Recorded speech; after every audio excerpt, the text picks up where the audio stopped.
টাকা থাকলে বাঘের চোখ মেলে। ছোটবেলা থেকে এই কথাটি শুনেছি। আসলে কথাটা কিন্তু ঠিক। আপনার কাছে টাকা থাকলে আপনি যা ইচ্ছে তাই কিনতে পারবেন। এখানে দেখেন কত রকমের কত ধরনের ফল আছে। আপনার যতটুকু মনে চায় আপনি ততটুকুই নিতে পারবেন। এখানে কিন্তু প্রতিটা ফলেরই দাম লেখা আছে।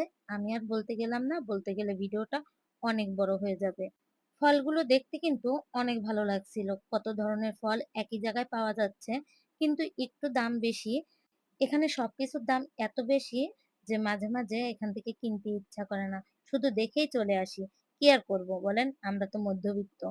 তো আমি এখান থেকে একটু আমলকি নিতে চেয়েছিলাম। পরে আর আমলকির দাম দেখি এইটুকু আমলকির দাম ৳২২১। পরে আর নেওয়া হয়নি, এটা রেখে দিয়েছি। আর একটা তালের দাম দেখেছি ৳১২০। আপনাদেরও আমি দেখিয়ে দিচ্ছি। দেখেন একটা তালের দাম ৳১২০। কত ছোট একটা তাল ৳১২০। দাম যাই হোক, এত ফল দেখে আসলে চোখের শান্তি। কি বলেন?